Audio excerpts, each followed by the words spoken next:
Most people that are considering taking Social Security benefits today have a full retirement age of somewhere between 66 and 67.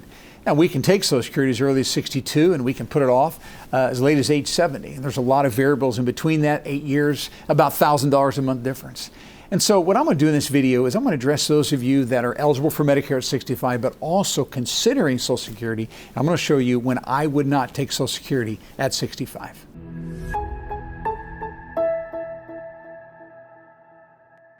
Now we're going to look at 5 specific scenarios that people find themselves in, and I'm going to show you why it is in those scenarios I would not recommend taking Social Security at 65. Now just before we get into there, I want to make sure that you're clear on how to calculate your full retirement age and how that benefit amount will be calculated by the Social Security Department. So let's begin here, and I know for some of you this would be a review, but those of you who have not seen this before, you need to know how this works. So first off, we're going to calculate our full retirement age. This is also referred to as normal retirement age. And so anyone born between the years of 1943 and 1954 would have a full retirement age of 66 even. But after 1954, the Social Security Department started adding 2 months to everyone's full retirement age.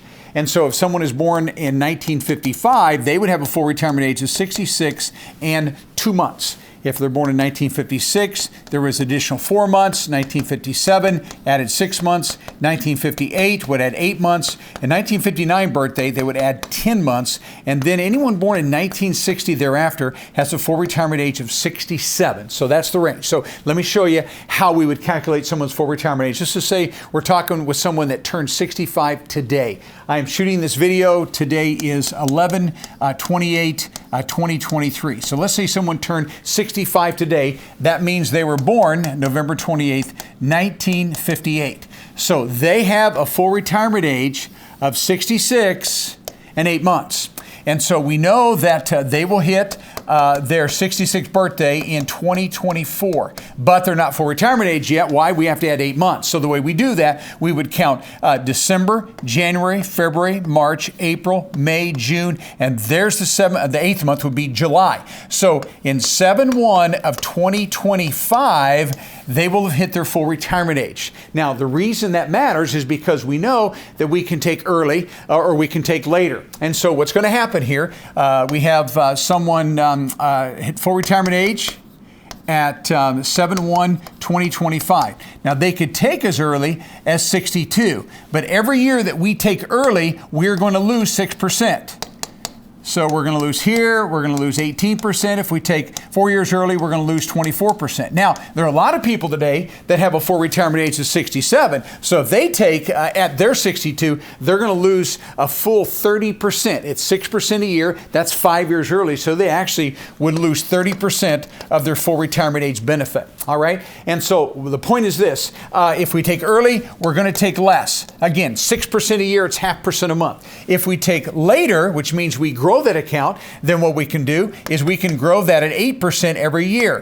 And so if I wait 3 years, I've grown that a full 24%. So the point is, if my full retirement age is 67 and I take down here at age 70, I grew that amount by a full 24%. All right, and so you've got to be able to know how to calculate your full retirement age. So hopefully that's helpful. And then I'm going to teach you how it is that the Social Security Department is going to calculate your specific benefits. All right, so here's the formula. First off, they're going to take your top 35 years of earnings. If you worked 45, they're going to look for the top 35. If you worked only 30, you're going to have some zeros in there because they're always going to use 35 years. And then what they do is they inflate those up based upon an index. And that index is going to take money you made 30 years ago and bring it forward to make sure we're dealing with real dollars. Now, I'm not trying to be confusing, but I want to make sure you're clear on this. Once we hit age 60, they don't inflate those up. That'll just be taken at face value, whatever you've made. So again, we got the top 35 years.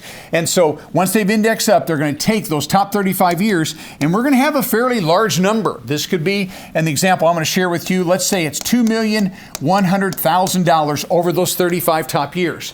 And they're going to take that and divide that by 420 months. Now, I've already done the math on this particular example just to make it simple. And so what this is going to be is this is going to give us a number that is called your average index monthly earnings. Now, in this example, 2,100,000 divided by 420 months gives us an average index monthly earnings of $5,000. Now, that's not my Social Security check, okay? What they do then is with the AIM, they take the AIM and they apply the average index monthly earnings to what we call bend points. Bend points.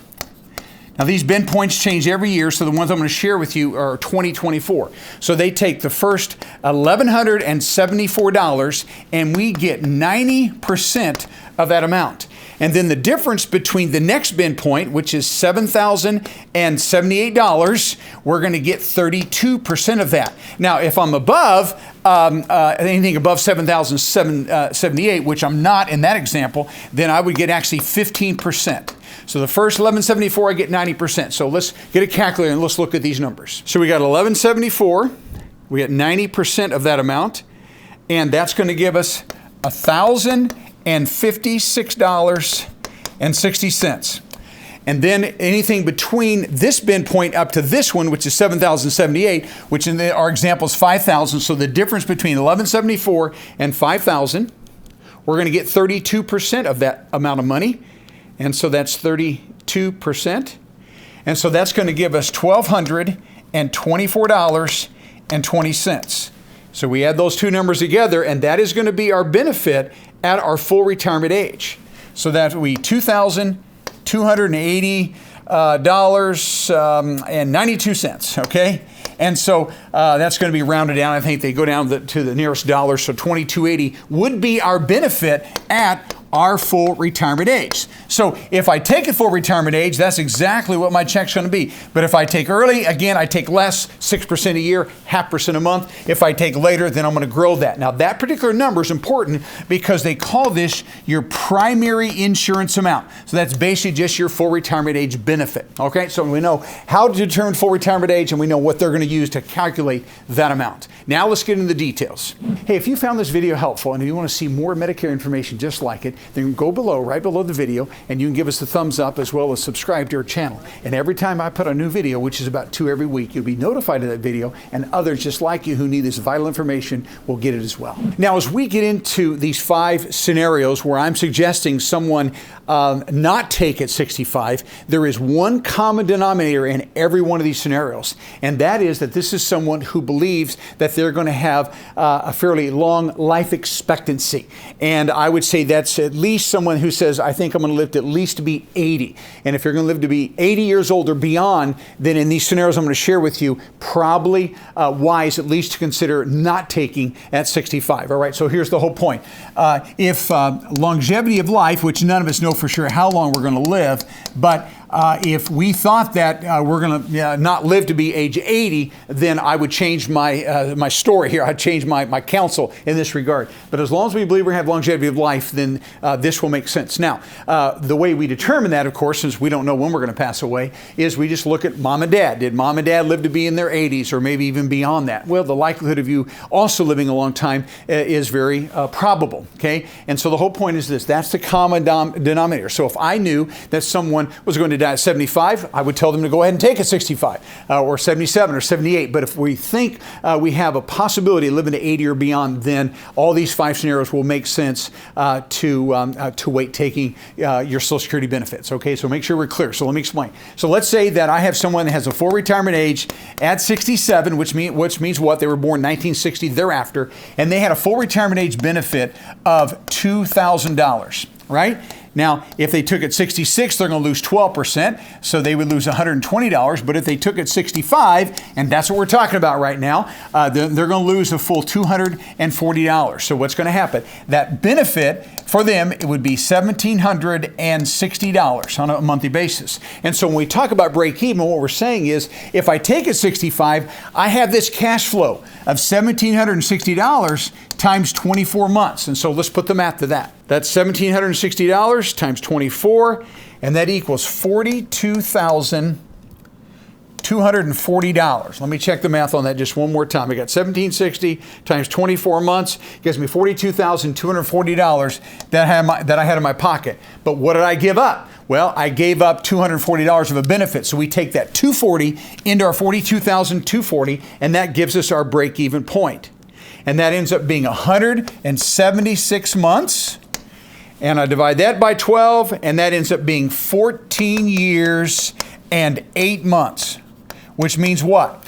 If I live to be, let's just call it 15 years. So if I live to be 80 plus, then I just cost myself that $240 a month. If I die before age 80, then I'd be glad I make the decision and went ahead and had that money in my pocket. And again, none of us know for sure. But my whole point is there has to be some place where we look at this consideration of what is the probability of my life expectancy. So that's why I was saying about 80 years old or beyond, then you may want to wait in these 5 scenarios. So let's look at the specific details of these 5 scenarios. All right, scenario number 1. This is someone that's turning 65 and they no longer are working, okay? But they don't need the money. And notice what I put in here. They don't need the money yet. All of us would like to have additional cash flow, but they look at their financial situation and say, really, I don't need that money. In other words, they're saying, I don't need that $1,760 a month because what I'd rather do is I'd rather get that $2,000 a month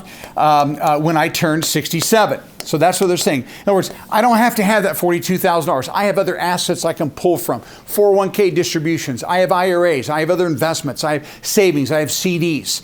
And what are they doing? Well, what's happening is they're growing that account guaranteed 6% a year. So they're going to get that full 12%. And so in this scenario, if you really don't need the money, even though you're no longer working, then I would say wait, because I think that's a pretty good yield on your money. I'd rather be cashing in maybe a lower yielding type investment, maybe a CD or something, and take that and allow my Social Security benefit to grow. Now, keep in mind, if you decide you're going to go ahead and take it, it doesn't mean you have to spend the money. You can always take that money and reinvest it. But in my thinking, it would be wise to go ahead, even though you're no longer working, to go ahead and grow that account at that guaranteed 12%. Now that brings us into scenario number 2. This is someone that is still working. For whatever reason, they have decided to continue working at 65 and beyond, and they really just simply don't need the money. So this is very similar to our first scenario. This is someone that has plenty of cash flow. They understand the benefit of allowing that account to grow at 6% every year. And so in this scenario, if you don't need the money, I'm not one who believes that Social Security is going away. I know that they're going to have to really strengthen up the trust fund, but I still think that is going to be there. I think that's going to happen. And so I believe if it were me in this scenario, you don't need the money, you're still working, and then I would encourage you to go ahead and just wait. I think that 12% return on your investment is very wise. Plus, as you'll see in the next slide, if we're still working, we have something else that we have to contend with, and that is what we call the earnings test. The earnings test. And so what happens is with an earning test, that it means that because we're still working and we haven't yet reached our full retirement age, then if we're working, there could be consequences to our Social Security benefit. It means it could be reduced. So let me explain that in scenario number 3, which is this. This is someone, again, just like the second scenario, still working, but you need the money. You really do need that $1,760 a month, but you haven't yet reached your full retirement age. And so what this means is now you have your wages, and those wages are going to be subject to what we call an earnings test. Now, as I teach you about the earnings test, the earnings that they're testing would only be working wages, what you're getting from your salary or hourly or commissions or anything that you're actively employed. Earnings test has nothing to do with any kind of rental income, investment income, distributions from IRAs, 401ks, any pension income, annuity income. All of that is off limits, only working wages. And so what we have is we have what we call a low earnings test amount. So we'll call it low ET amount. And then we have a higher earnings test amount. So let me explain how this works. Let's go back to my scenario I talked about earlier. We said we had somebody turning 65 today. That was 11/28/2023. That meant that they were born in 1958. And so what happened? We said they had a full retirement age of 66 and 8 months. And we said that happened July 1 of 2025. They hit their full retirement age. Okay? So once I hit my full retirement age, I don't have an earnings test. But up until that month, I have an earnings test. I can only make so much. So the low amount in this example here, this is someone born in 1958. So they could have started Social Security in November of 2020. So all the way from November 2020 all the way through December, now watch, December of 2024. It's before the year they hit. that's December 2024 in this example, they have a low amount they can make. So these numbers do change every year. For 2024, if they're still working, they can make $22,320 in wages. That's an annual amount. And for every $2 above that they make, they take $1 out of their check. So 2 above, they take $1 out. So if I'm above that by $4,000, they'll take $2,000 of my Social Security benefits and withhold that. And once that money is set aside, then they'll turn on my Social Security benefits. So it's a very low amount. Then we get a higher amount the year we turn. Now, we're not there yet, but we're turning in 2025. So this would be January 2025 all the way through June of 2025. All right.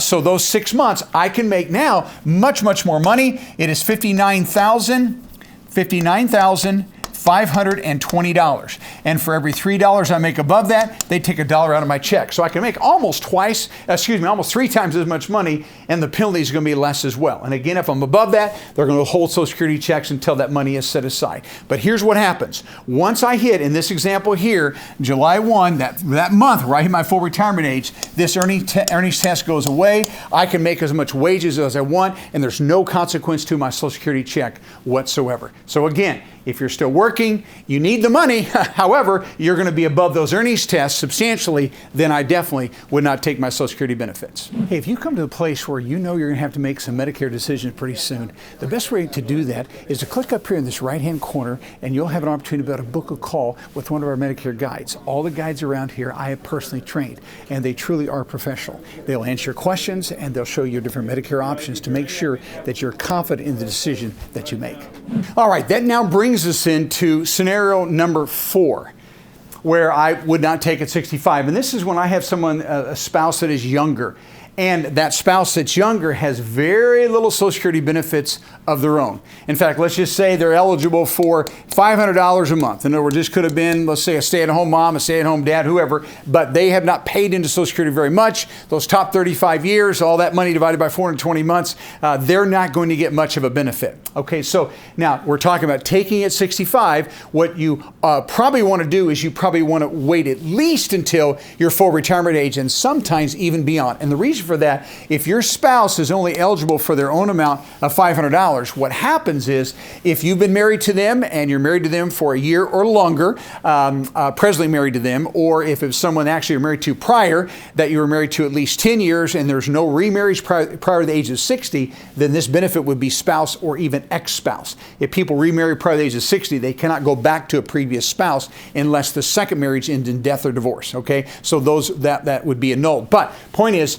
spousal or ex-spouse benefits are available to us. So we have a younger spouse, has very little Social Security. So let's go back to our example again. So let's say the benefit again is at $2,000, and you wait until your full retirement age to go ahead and take your benefits. Then that spouse can actually get 50% of that amount. Okay. Now again, that spouse has to take at their own full retirement age, or that $1,000 benefit would be reduced. But again, if they have little of their own, sometimes it's best to go ahead and wait till your own full retirement age, so then you open up that account for them. Now, in order for them to get spousal to someone that you're presently married to, you do have to be taking. But again, in this example, as long as they are also full retirement age, they would get a full $1,000. And so the point is, there's sometimes a benefit to wait for that. Now, sometimes we go beyond that. In fact, that's what I'm planning on doing. My wife is younger and does not have much Social Security of her own. So what I plan to do is I plan to go to age 70. So let's say I was eligible for that $2,000. My full retirement age is 67. I take it 70. I can grow that a full 24%. So I would get what? $2,480. I'm going to make sure my math is right on that. All right, so I checked it is right, $2,480. And so what I'm going to do is my plan is to go to here. And the reason for that, spousal benefit stops at 50% of my full retirement age. But the survivor benefit, when I pass away, if I wait to this point in time, that's exactly what my spouse would get. And then they would get 100% of that. So I may not live to break even. I may not live to be in my 80s. But if my wife is younger, then she would get the benefit of me delaying taking my Social Security. So that's why I'm saying probably wouldn't take at 65 if you have a younger spouse that has very little Social Security eligibility. And then that brings us to the last scenario, which I run into these kind of cases on a regular basis. And this is someone that is already receiving Social Security benefits or eligible to receive, notice, survivor Social Security benefits. So if we're talking about survivor Social Security benefits, this is someone that is pulling off of someone else's work record that has passed away. They're deceased. It could be someone receiving widow benefits or even widower benefits. And so in this scenario here, we're turning 65. What I would say is I would just continue to go ahead and take my survivor benefits. All right, so let's just say your spouse and you were very similar in income, and let's say the spouse died and there's a survivor benefit of $2,000, and that's what you're receiving.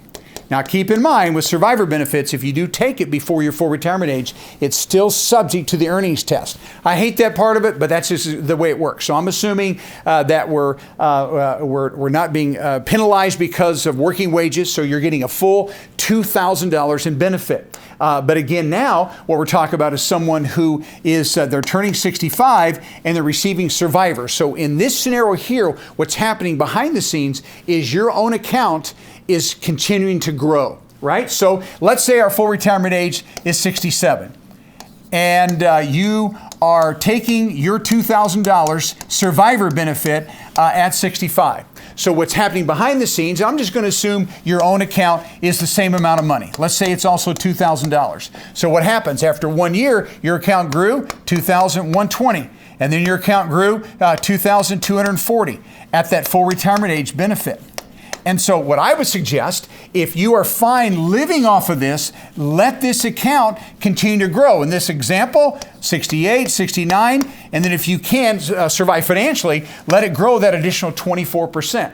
So again, what's going to happen? It's going to grow beyond this. This is the only Social Security benefit now that will grow once you start taking a benefit. Because if someone takes spousal, their account doesn't grow anymore. Once I have a retirement benefit, it's not going to grow anymore other than through cost of living adjustments. But this one benefit they allow when you're taking survivor for your own retirement account to grow. So if we're eligible for this 2240, again, we're going to grow that amount. Let me grab my calculator. So in this example, we're going to grow this thing to $2,770.60.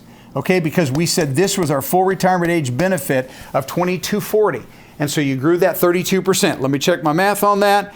And excuse me, not 32, be it full 24%, 8% a year. And so that amount then would be $2,776. So as long as I can survive off of that, then I would let that account grow, because that is one way in which you can max out your Social Security when you're taking survivor benefits, turn on your own at age 70.